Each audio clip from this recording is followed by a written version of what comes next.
A chuva castigava a pequena cidade de Itapuá como se o céu estivesse desabando inteiro sobre as ruas vazias.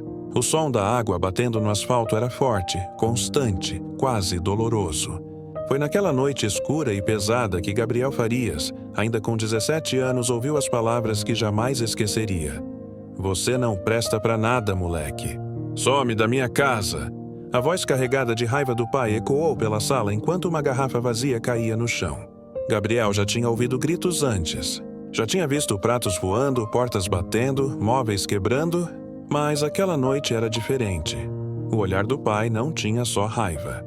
Tinha decisão, tinha expulsão, tinha abandono. Com o coração acelerado e a respiração curta, Gabriel recolheu a única mochila velha que tinha, jogou dentro dela 2 camisetas, um casaco furado e um caderno amassado. Antes de sair pela porta, ainda ouviu o som de mais uma garrafa se chocando contra a parede. Ele não olhou para trás, não naquele momento. A chuva bateu no rosto dele como agulhas geladas. O vento era tão forte que parecia empurrá-lo para longe da casa, como se a própria cidade estivesse dizendo "vá embora". Ele caminhou até a esquina da rua, encharcado, tremendo, mas ainda com forças para fazer a única coisa que seu coração pedia: ver Ana Luísa. Ela morava a 3 casas dali. Era sua melhor amiga desde criança. E era também o grande segredo que ele guardava. Gabriel a amava desde os 12 anos, mas nunca teve coragem de dizer. Quando bateu na porta, Ana Luísa abriu com o rosto preocupado. "Gabriel? O que aconteceu? Você está sangrando." Ele não tinha percebido o corte na sobrancelha, mas não ligou. Estava focado em uma coisa só: partir, ir embora, sobreviver. "Eu preciso ir, Ana", disse ele ofegante. Hoje eu não posso ficar mais aqui." "O que seu pai fez dessa vez?" Ela insistiu, aproximando-se. Mas Gabriel balançou a cabeça. Não queria ver pena nos olhos dela. "Não importa. Eu só vim me despedir.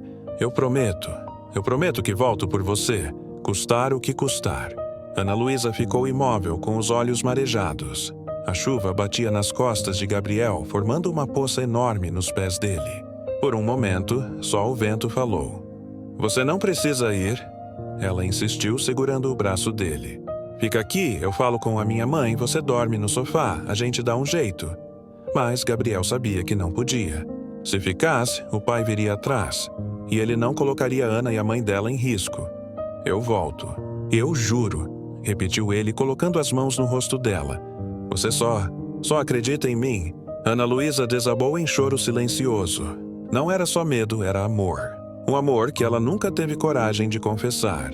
Gabriel saiu, ainda olhando para ela, memorizando cada detalhe, como se gravasse para sempre aquele rosto na memória. Quando virou na esquina, sabia que algo dentro dele havia quebrado para sempre. A estrada fria o recebeu como um abraço amargo. Ele caminhou até a BR-101, onde pegou carona com um caminhoneiro que mal falou 2 palavras. Viu as luzes da cidade ficando para trás, cada vez menores, até desaparecerem completamente. E assim começou sua vida longe de tudo. Longe de casa, longe da dor. E longe de Ana Luísa, a única pessoa que realmente acreditava nele. Mas Gabriel não sabia que aquela noite não seria apenas o início de uma fuga. Seria o início de uma história que marcaria a cidade inteira muitos anos depois. O caminhão seguia pela BR-101 como um monstro de luzes amarelas cortando a madrugada. Gabriel estava sentado no banco da frente, com o corpo encolhido e os pensamentos apertados. A jaqueta molhada grudava na pele, um frio que parecia vir de dentro, não só da chuva que havia ficado para trás. Do lado de fora, tudo era escuridão e vento. Do lado de dentro, o silêncio era quase pior. Só o ronco do motor acompanhava o coração dele, que batia rápido demais toda vez que lembrava o rosto de Ana Luísa com lágrimas misturadas à chuva. O caminhoneiro, um homem calado chamado Ítalo, olhou rapidamente para Gabriel e comentou: "Tá fugindo de quê, guri?" Gabriel respirou fundo. Ele queria dizer da violência, da dor, da vida que eu nunca pedi. Mas apenas respondeu: "Só preciso ir." Ítalo não insistiu. Talvez reconhecesse aquele tipo de fuga, a fuga silenciosa. Aquela que não se explica porque dói demais explicar. Quando o dia começou a nascer, Gabriel viu o céu clarear lentamente, tingindo o horizonte de um laranja fraco. Era bonito, mas não preenchia o vazio no peito. Ao descer do caminhão perto de Curitiba, Gabriel sentiu a solidão bater mais forte do que nunca. Não havia casas conhecidas, não havia amigos, não havia Ana Luísa esperando na porta de casa. Era só ele, a mochila quase vazia e uma cidade enorme que não sabia da sua existência. Os primeiros dias foram cruéis. Dormiu em um ponto de ônibus. Acordou com dor nas costas, roupas úmidas e fome. Caminhou sem rumo até encontrar um restaurante que deixava sobras em uma caixa nos fundos. A vergonha queimou, mas ele precisava sobreviver. Em uma noite particularmente fria, Gabriel se abrigou embaixo de uma marquise.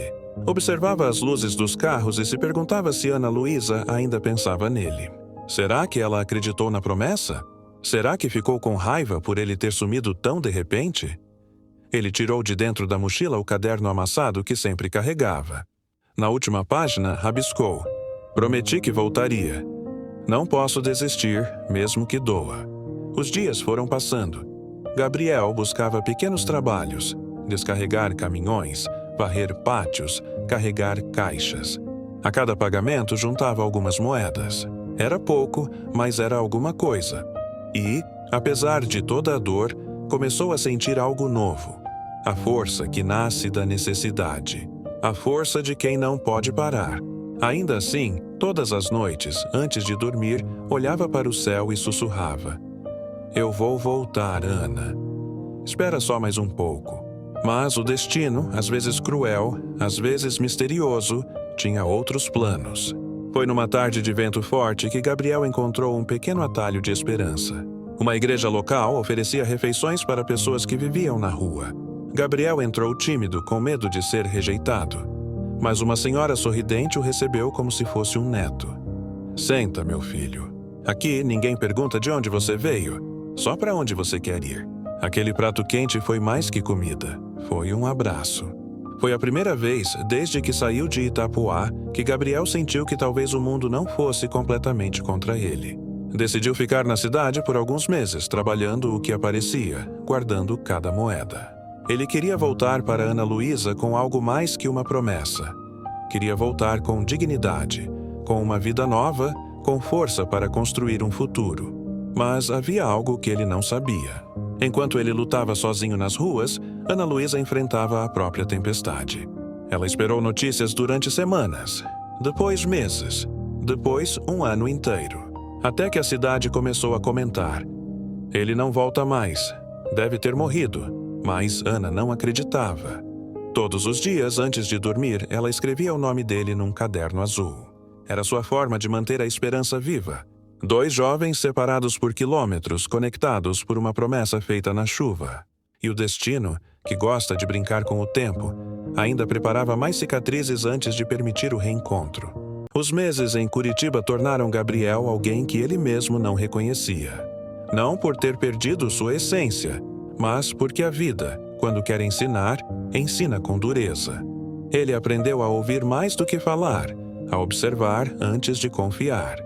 Aprendeu também que um simples bom dia podia mudar o humor de alguém que, assim como ele, carregava o mundo nas costas. Mesmo assim, havia uma ferida que não cicatrizava: a saudade de Ana Luísa. Às vezes, enquanto trabalhava carregando caixas no depósito de um mercado, Gabriel tinha flashes do sorriso dela. Era como se sua mente o lembrasse do que ainda o mantinha de pé. Outras vezes, ao atravessar uma rua movimentada, achava que via alguém com o mesmo cabelo dela. Mas nunca era, as noites eram as piores. Quando o silêncio engolia a cidade, ele se deitava no chão frio da pensão barata e olhava para o teto, imaginando onde Ana estava, o que fazia, se ainda pensava nele. Certa noite, enquanto tentava dormir, ouviu gritos vindos da rua. Era um homem discutindo com uma mulher, a voz carregada de raiva. O tipo de raiva que Gabriel conhecia desde pequeno. Algo dentro dele travou. O som o levou diretamente de volta à sala da sua antiga casa em Itapuá. A garrafa quebrando, a porta se fechando, a chuva. Ele fechou os olhos com força, mas o passado continuava batendo na porta da sua mente.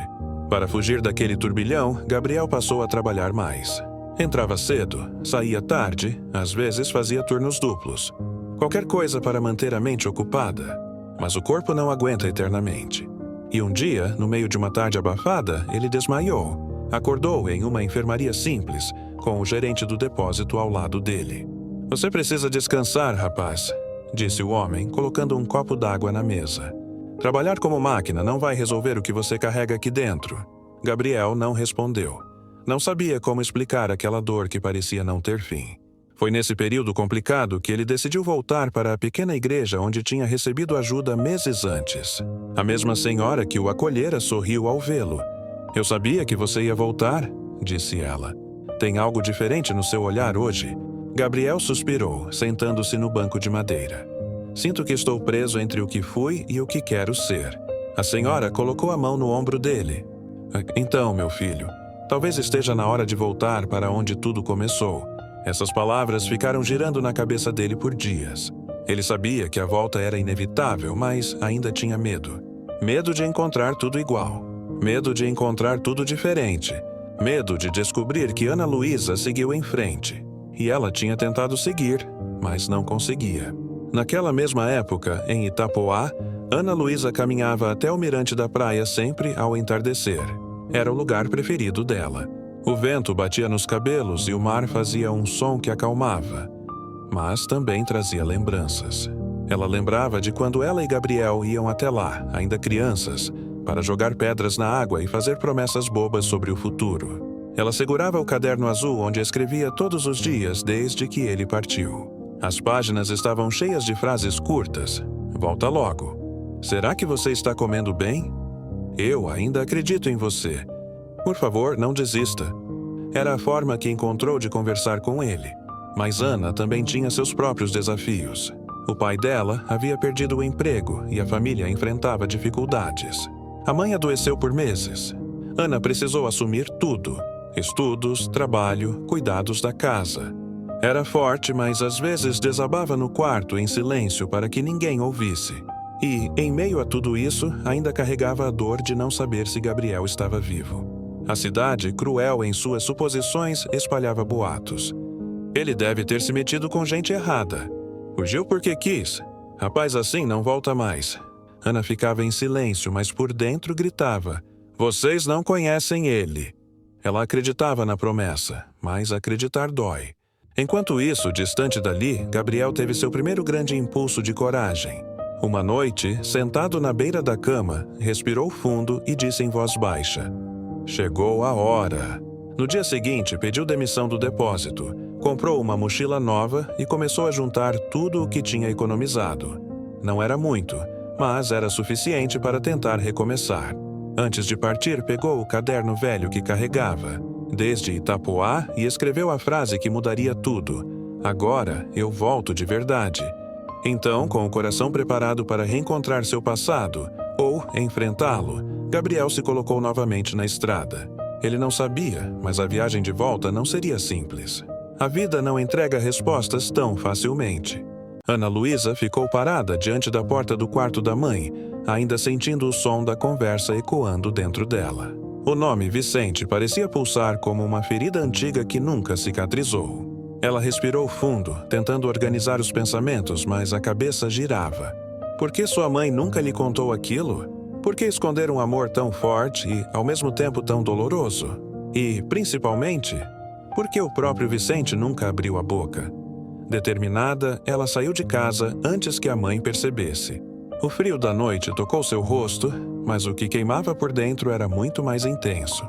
Caminhou rapidamente em direção à rua onde Vicente trabalhava, sentindo o coração acelerado a cada passo. Quando o encontrou, Vicente estava sentado na calçada, tirando o avental do pequeno restaurante onde trabalhava. Ele levantou o rosto, e Ana soube na mesma hora que ele entendia que algo estava errado. Nos olhos dele havia culpa, medo e um amor que ele sempre tentou esconder. "Ana, o que aconteceu?" Ele perguntou, levantando-se devagar. Ela não respondeu. Apenas entregou o bilhete dobrado que encontrara no álbum da mãe. Vicente leu, e suas mãos começaram a tremer. As pernas dele pareciam fracas, como se estivesse sendo engolido por um passado que tentou enterrar por anos. "Você sabia? Durante todo esse tempo, Ana disse, engolindo o choro. E nunca contou? Nunca disse que conheceu minha mãe? Que amou ela? Vicente fechou os olhos, respirou fundo e se sentou no degrau da calçada, como se as forças o abandonassem. Ana, eu juro que tentei, mas toda vez que eu abria a boca, eu lembrava de tudo o que aconteceu. Daquele dia, da decisão que a sua mãe tomou para te proteger. E eu não tive coragem. Ela se sentou ao lado dele, o coração apertado. Me conta tudo, sem esconder nada. Vicente olhou para ela com uma expressão quebrada, como alguém que carregou um peso que nunca dividiu com ninguém. E então, pela primeira vez em muitos anos, ele começou a falar. Eu e sua mãe nos conhecemos jovens. Muito antes de você nascer, nós éramos inseparáveis. Ela era a pessoa que mais confiava em mim, e eu era completamente apaixonado por ela. Mas a família dela nunca aceitou nosso relacionamento. Eles tinham planos diferentes para a vida dela. Planos que não incluíam alguém pobre como eu. Os olhos de Ana marejaram, mas ela não o interrompeu. Quando ela descobriu que estava grávida, ficou desesperada. Queria que você nascesse em paz, sem brigas, sem ameaças. E então, ela tomou a decisão mais difícil da vida dela: se afastar de mim para proteger você. Ela achou que eu sofreria menos se acreditasse que ela me abandonou. Mas, Ana, aquilo me destruiu. Vicente esfregou o rosto como quem tenta segurar lágrimas antigas. Eu passei anos tentando odiá-la, mas não consegui, nunca consegui. E quando conheci você, quando você veio falar comigo pela primeira vez, eu vi nela sua mãe inteira nos seus olhos. E eu entendi que não podia bagunçar a vida de vocês de novo. Ana sentiu o peito apertar. Era tanta dor, tanta verdade guardada que ela não sabia como processar. Por que minha mãe voltou a te procurar? Ela perguntou com a voz baixa. Vicente suspirou. Porque ela nunca deixou de me amar. Porque você cresceu. E ela percebeu que talvez fosse hora de você conhecer a verdade. Ela queria te contar com calma. Queria fazer isso do jeito certo. Mas eu fugi. Achei que você ia me odiar. Achei que ia me culpar pelo que aconteceu. Eu tive medo, Ana. Como eu nunca tive de nada na vida. O vento soprou entre eles, carregando o peso de todas as palavras não ditas durante tantos anos. Ana respirou fundo e disse: você não pode fugir mais. Nem de mim, nem dela, nem dessa história. Eu quero saber tudo. Quero entender tudo. Eu cresci sem saber quem eu era de verdade. Eu mereço isso, e vocês também. Vicente a olhou com um misto de esperança e medo. E se a verdade for demais para você? Ana sorriu de leve, um sorriso triste, mas firme. A verdade nunca machuca mais do que a mentira que dura anos. Vicente baixou a cabeça, e então confessou algo que mudou tudo. Ana, a verdade é que aquele dia, o dia em que sua mãe decidiu se afastar de mim, não foi só por causa da família dela. Houve algo pior, algo que eu fiz. Algo que quase destruiu minha vida inteira. E que, se você souber, talvez nunca mais queira olhar. Para mim, o coração de Ana disparou. O que você fez, Vicente?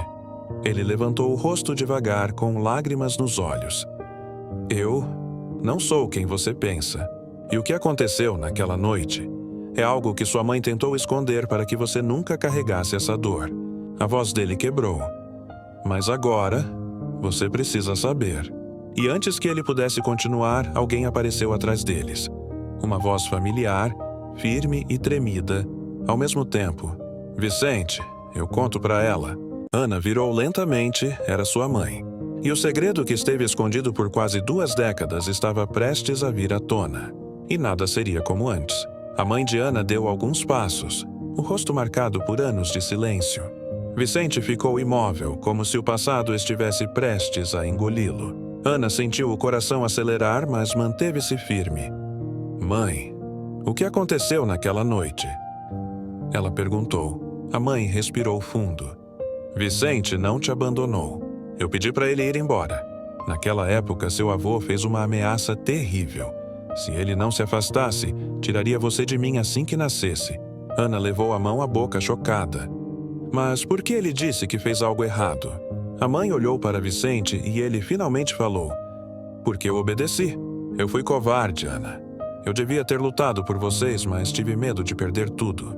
E perdi do mesmo jeito. A mãe segurou a mão da filha. Ele voltou anos depois procurando saber se você estava bem. Ele nunca deixou de nos amar.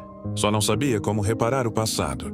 Ana sentiu as lágrimas escorrerem, mas desta vez não era dor.